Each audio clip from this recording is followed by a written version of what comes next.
Friends नमस्ते। आज हम कक्षा 10 की प्रश्नावली 5.1 के बारे में अध्ययन करेंगे। प्रश्नावली 5 है समांतर श्रेणी। तो समांतर श्रेणी में सबसे पहले आपने एक चीज़ जानी होगी कि पहाड़े सभी को आते हैं। तो जैसे आपने 2 का पहाड़ा है, 4 का पहाड़ा, जैसे 5 का पहाड़ा है, 5 तारीख 15, 5 चौक 20, 5 चौक 25, 5 अंक 30, इस तरह 5 अंक 30, 5 सत्तर 35, 5 अठे 40, 5 ने 45, 5 है 50। आपने 10 तक संख्या लिख ली और अपन लिखते जाते हैं। इसको कहते हैं A1, A2, A3, A4, A5, A6, A7, A8, A9 और A10। अब आपको क्या करना है? डी, डिफरेंट, सार्वंतर। तो किसी का डिफरेंट ज्ञात करने के लिए A2 में से A1 घटाओगे या A3 में से A2 घटाओ, मतलब आगे वाली संख्या में से जस्ट पीछे वाली संख्या अपन घटाते हैं। जैसे कोई किसी में भी डिफरेंट निकालना हो, मतलब 5 का पहाड़ा है, आप डिफरेंट निकालना चाहते हो तो आगे वाली संख्या में जस्ट पीछे वाली संख्या घटाओगे। जैसे A6 माइनस A5, तो 30 माइनस 25, आपका डिफरेंट कितना है? 5। और कोई कह दे कि मुझे A11 चाहिए, तो इसमें क्या करोगे?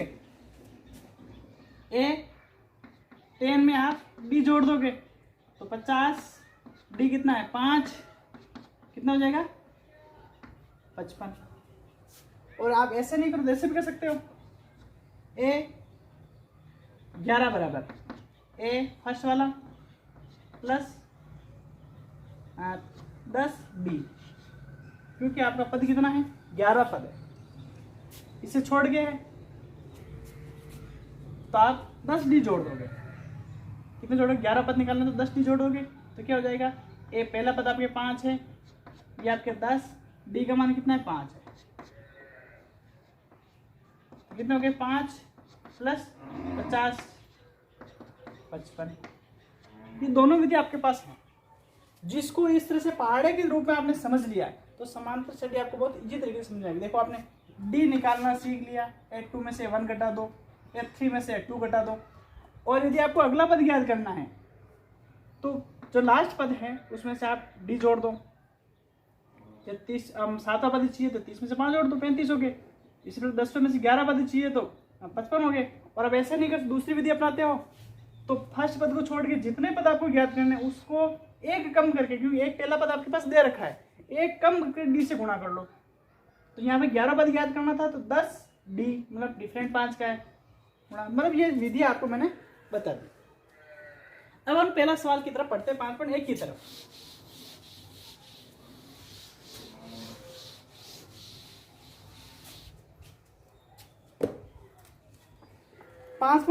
निम्नलिखित स्थितियों में से किन्हीं स्थितियों में संबंध संख्याओं की सूची या एपी है और क्यों?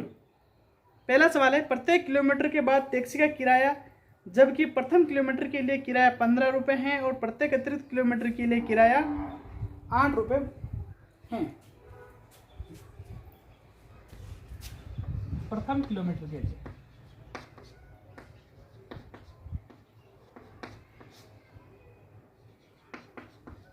किलोमीटर का किराया बराबर 15 रुपये। 15 रुपये दिए। अब इसने कहा अब प्रत्येक अतिरिक्त किलोमीटर, आगे के किलोमीटर के लिए 8 रुपये लगेंगे। तो दूसरे किलोमीटर के लिए, दूसरे किलोमीटर मतलब 2 किलोमीटर, क्या होगा? 2 किलोमीटर के लिए क्या करेंगे अपन? 15 प्लस 8 बराबर 15, 8, 23। 3 किलोमीटर के लिए क्या करेंगे?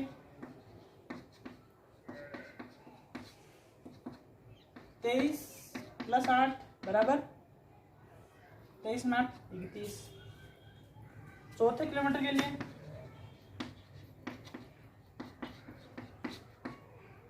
31 प्लस 8 39। अब आपने देखा होगा 15, 23, 31, 39 15, 23, 32, 39। तो आप A2 में से A1 घटाओ, 23 में से 15 घटाओ, कितने प्राप्त होते हैं आपको? 8। डी बराबर, आपका डी बराबर 8 है। इसका मतलब ये एक समांतर श्रेणी है, समांतर श्रेणी है। अगला सवाल है, किसी बेलन में उपस्थित हवा की मात्रा जबकि वायु निकालने वाला पंप प्रत्येक बार बेलन की शेष हवा का 1/4 बार निकाल लेता है।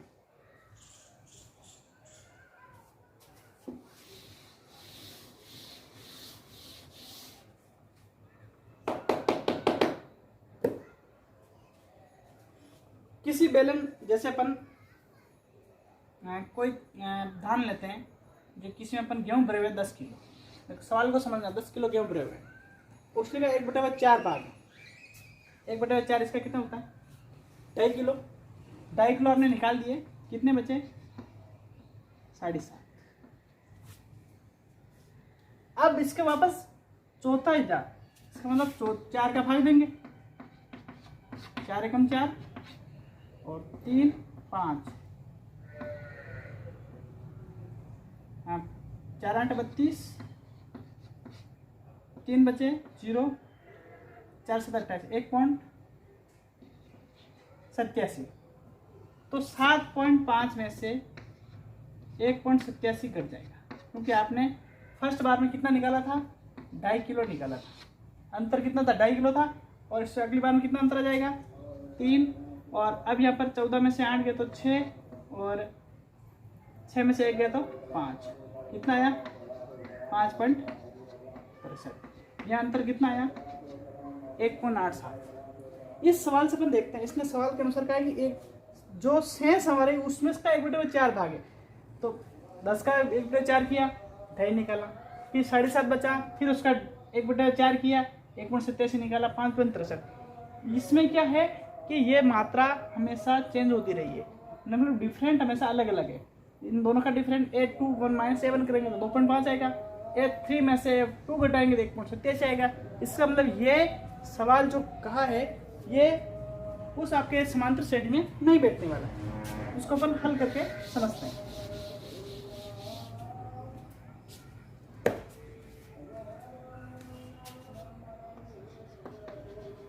माना कि बेलन में वायु की मात्रा बराबर x है, ठीक है। तो A1 बराबर तो आपके पास x हो गया, A2 बराबर x में से 1/4 घटाना। तो क्या करेंगे अपन? 1/4/x, तो इसका दोनों का लेसे लेंगे, तो क्या हो जाएगा? 4, और यहाँ पर 4 - 1, दोनों का x से x आपका कॉमन रह जाएगा, मतलब 4 के भी x और 1 के भी x है, तो 3/4x ये मिला।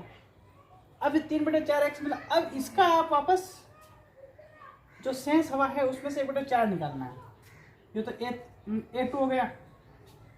अब आपके पास A3 निकालना है, तो A3 क्या हो जाएगा? 3/4x माइनस 1/4x, क्या 1/4 को किससे गुणा करना? 3/4x से, क्योंकि इसका एक चौथाई भाग, इसका 1/4 भाग, तो क्या हो जाएगा?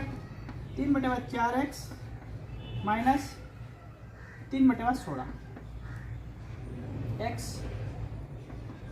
अब इनका अपन लघुत्तम लेते हैं, तो 16, 4 चौक 16 4 बार, और 4 को गुणा 3 से कहते 4 तारीख 12, 12x माइनस 3x बराबर कितने आएंगे आपको? 12 में से 3 गए तो 9, 9x/16। अब आपने A3 निकाल लिया। अब अपन डिफरेंट देखते हैं, D बराबर A2 - A1, sorry A3 minus, क्योंकि A2 और A1 में ज़्यादा डिफरेंट नहीं आएगा। A3 माइनस A2, A3 आपके 9/16 x माइनस A2 कितना है 3/4 x। तो 9/16 में से 3/4 घटा दोगे, ये आपका x कॉमन ले लिया। तो लघुत्तम कितना आया 16। अब यहाँ पर तो 9 माइनस 4 तारीख 12 बराबर कितना है माइनस के 3/16 x। अब यहाँ पर आपने देखा कि यहाँ पर 1/4 का अंतर है, यहाँ 3/16 का अंतर आ रहा है, तो ये अंतर समांतर श्रेणी में नहीं बैठेगा, ये समांतर श्रेणी नहीं होगी, श्रेणी नहीं होगी।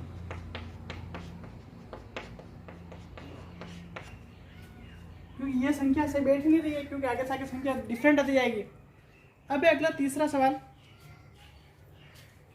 प्रत्येक मीटर की खुदाई के बाद एक कुआं खोदने की लागत, प्रथम मीटर खुदाई की लागत 150 रुपये है, बाद में प्रत्येक मीटर की खुदाई की लागत 50 रुपये बढ़ती जाती है। मतलब प्रथम मीटर खोदने पर आपको 150 रुपये लग रहे हैं, फिर हर मीटर के आगे आपको 50 रुपये ज्यादा देने होंगे। तो क्या कंडीशन बनेगी, A1 बराबर तो आपके पास 150 हो गए, A2 बराबर क्या हो जाएगा 150 प्लस 50 200, A3 बराबर A2 प्लस 50 तो 200 प्लस 50 बराबर 250, A4 बराबर A3 प्लस 50, A3 का मान कितना 250, 250 प्लस 50 बराबर 300। तो हमने देखने पर क्या 150, 200, 250 और 300, 150, 200, 250, 300, इस प्रकार ये आपकी समांतर श्रेणी प्राप्त हुई। मतलब ये समांतर श्रेणी में आपके है, क्योंकि प्रत्येक बार समान अंतर आ रहा है। अब चौथा है, खाते में प्रत्येक मिश्र धन जबकि 10,000 रुपये की राशि 8% वार्षिक ब्याज की दर से चक्रवृद्धि ब्याज पर जमा की जाती है, वो याद करना है।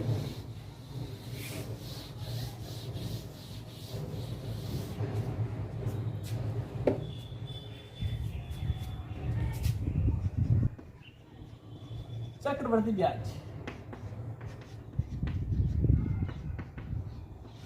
बराबर क्या होता है,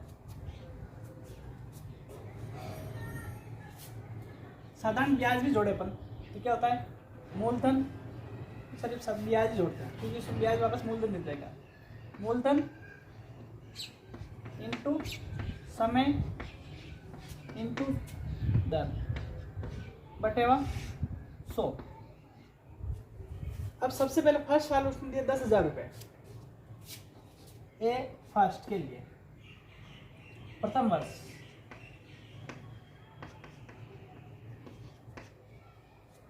मूलधन आपके 10,000 है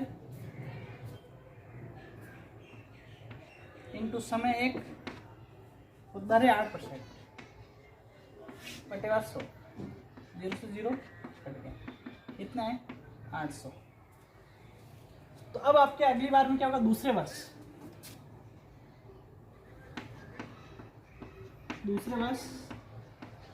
मूलधन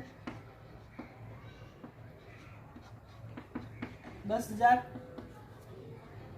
प्लस 800 बराबर 10,800। ब्याज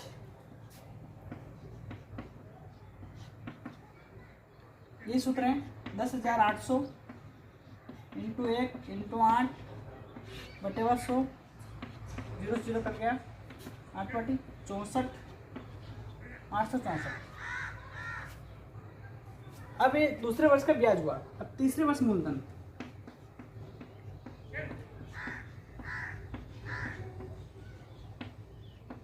मूलधन 10,800 प्लस 864, 4 6 8 में थोड़ा को 6 अस्सी लगो 1 और ये 11,664। अब ब्याज वापस 11,664 इंटू 1 इंटू 8 बटे 100। अब देखो ब्याज कितना हो जाएगा, 8 चौक 32 का 4, 4 8 32, 32 का 2 हासिल लगा 3, 8 से 48, 48 से 3 51 को 1 हासिल लगा 5, 8 से 48, 48 और 5 53 का 3 हासिल लगा 5, 8 और 5 13 को 3 हासिल लगा 1, 8 ने 9 और 100 का भाग लगा जो 0.12, 933.12। तो अब इसमें वापस मूलधन कितना हो जाएगा, चौथे वर्ष मूलधन, चौथे वर्ष मूलधन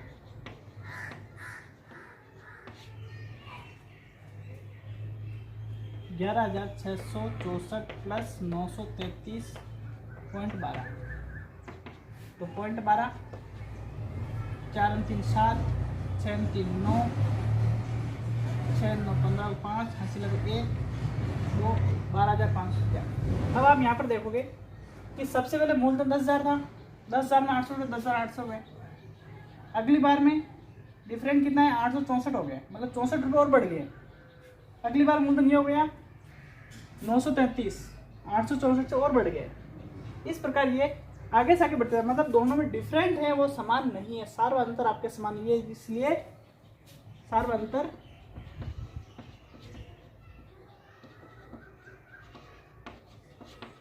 समान नहीं है। तो सार व अंतर समान नहीं है तो समांतर श्रेणी नहीं है, ये समांतर श्रेणी नहीं है।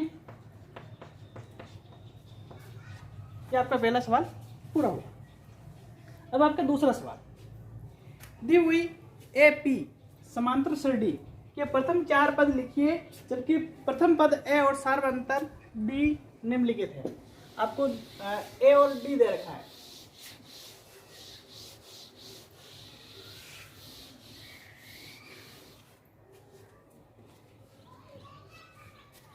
A बराबर 10 और D बराबर भी 10। A बराबर आपके पास 10 है, A2 बराबर क्या है, A प्लस D, तो क्या हो जाएगा, A तो 10 है, D भी 10 है, आपके आंसर कितना जाएंगे, 20 हो जाएंगे। A3 बराबर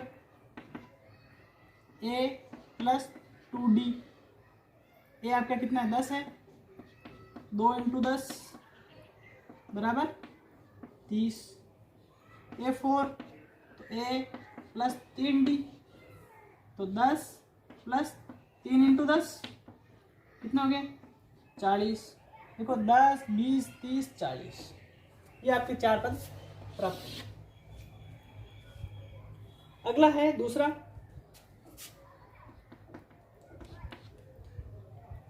A बराबर तो है आपके पास माइनस के 2 और D बराबर है 0। A बराबर आपके पास -2, A2 बराबर है A प्लस D, तो माइनस के 2 प्लस 0 बराबर माइनस के 2। A3 बराबर A प्लस 2D, तो -2 प्लस 2 इंटू 0 माइनस के 2, क्योंकि 2 से 0 से गुणा करो 0 0। A4 बराबर A प्लस 3D, तो माइनस के 2 प्लस 3 इंटू 0 बराबर -2, तो क्या हुआ, -2 -2 -2 और -2। ये आपकी समांतर श्रेणी है। अब है आपका अगला तीसरा,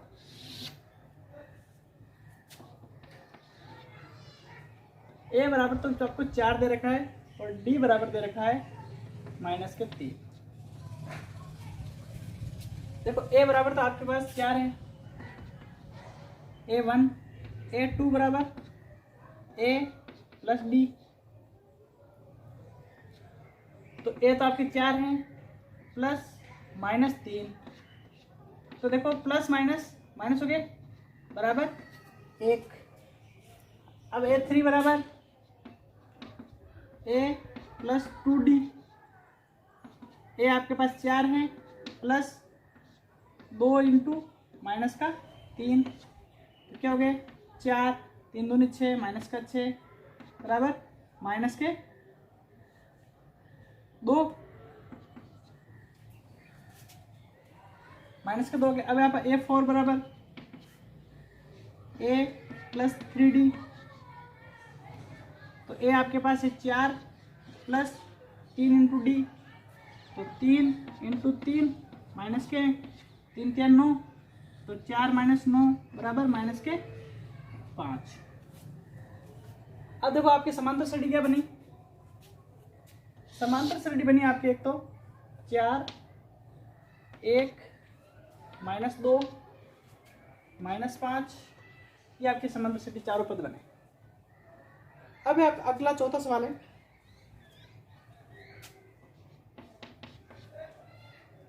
ए बराबर -1 है और डी बराबर है 1/2। A1 तो आपके पास पहले ही है, A2 बराबर A प्लस डी, ए कितना है -1 है प्लस डी कितना 1/2, दोनों को ले से लेंगे अपन, तो क्या आएगा 2 आएगा और तो माइनस के 2, क्योंकि कोई नहीं से तो 1 का भाई में 1 और 2 आएंगे और 2 को गुणा 1 से करेंगे तो माइनस के 2 और प्लस के 1 बराबर क्या आया 2 में से 1 है तो 1/2। A3 बराबर A प्लस 2D, ए कितना आपके पास 1 है, ये -1 प्लस 2, डी का मान कितना है 1/2, 2 से 2 कट गए, क्या बचा 1 में से प्लस का 1 बराबर 0, 1 प्लस का 1 माइनस का। A4 तो A प्लस 3 बार डी, देखो चौथा पद याद करना है तो ए में आप 3 बार डी जोड़ोगे, ए आपका क्या है माइनस का 1 है, तो ये चीज आपको ध्यान रखनी है कि प्लस माइनस किस प्रकार हो रहा है, ये आपका प्लस है 3D, 3 को 1/2 से गुणा करो, 3 इंटू 1/2, तो क्या होगा 3/2 हो जाएगा। अब यहाँ पर लेस से कितना जाएगा 2, अब 2 का इसमें 1 में भाग देंगे, 1 का भाग 2 में से 2 के 2, तो माइनस के 2, और यहाँ कुछ नहीं है तो प्लस के 3, तो क्या बचा आपके पास 1/2, ये आपकी 4 पद प्राप्त हुए। ये माइनस का है तो क्या हुआ देखो माइनस को 1, फिर -1/2, फिर 0 और फिर आपके 1/2, इस प्रकार ये आपका समांतर श्रेणी चारों पद प्राप्त हुए। अब अगला सवाल है 5वां,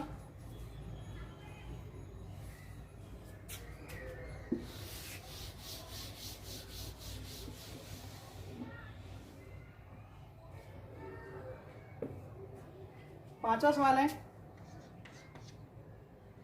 ए बराबर आपको दे रखा है 1 माइनस 1.25 और डी बराबर है 0.25।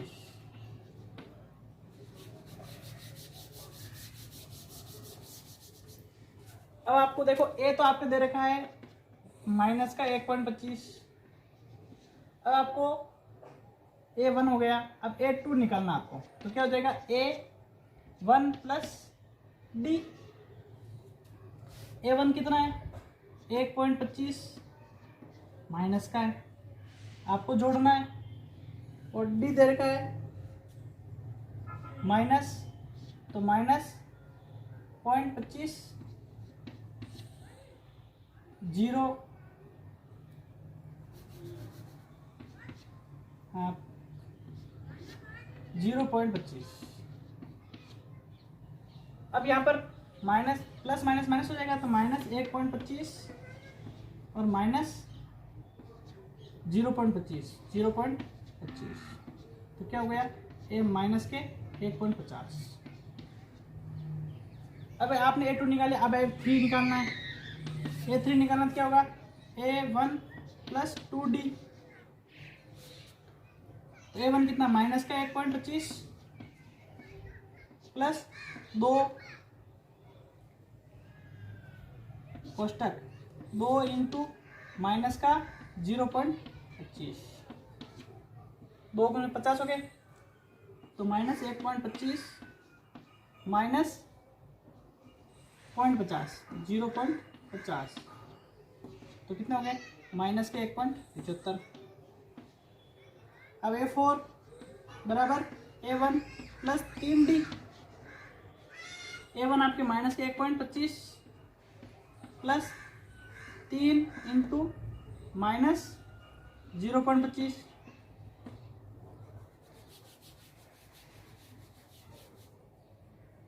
तो माइनस 1.25 और माइनस के 0.75, तो बराबर माइनस के 2.00।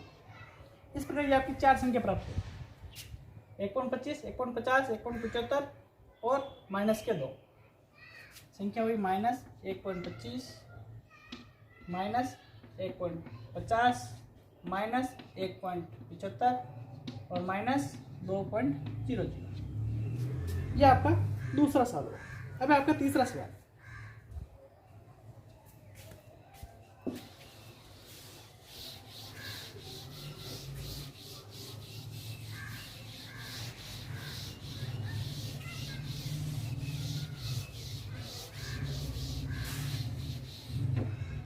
तीसरा सवाल है कि प्रत्येक पद के लिए एपी के लिए प्रथम तो सार्वधातुक ज्ञात कीजिए।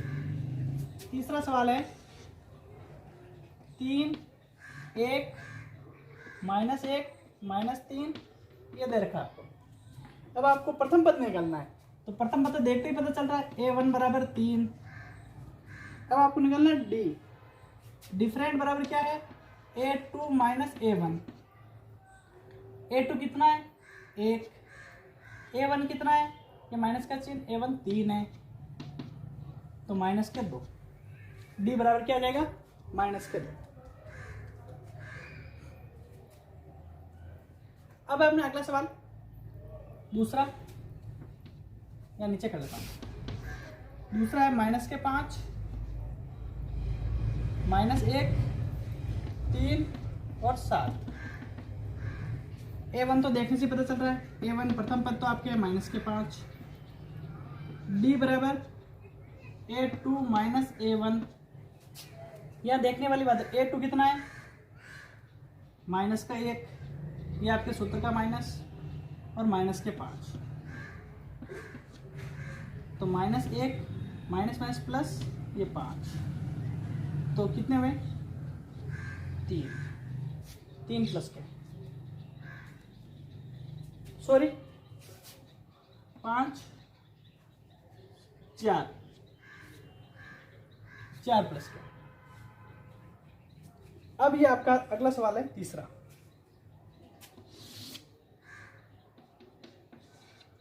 तीसरा सवाल है 1/3 5/3 9/3 और 13/3। अब सबसे पहले A1 है, A1 तो आपके पास देखने से पता चलता है 1/3 है। D बराबर क्या है, A2 माइनस A1। A2 कौन सा, ये होगा, तो 5/3 माइनस 1/3, दोनों का लेसे 3 ही है, तो 5 माइनस 1, तो कितना हुआ, 4/3। D बराबर आपके पास कितना है, 4/3। अब है आपका चौथा।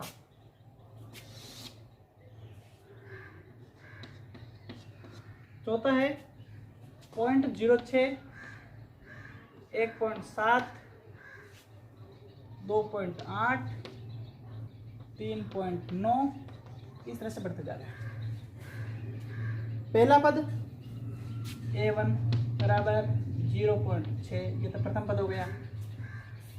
अब इसने कहा है D A2 माइनस A1, तो 1.7 में से 0.6 घटा दो, 7 में 6 गया तो एक, ये पॉइंट को पॉइंट एक, 1.1 ये डी है। इस प्रकार आपने 5 पॉइंट के 3 सवाल पूरे किए। देखते रहिए, सीखते रहिए। Thank you very much.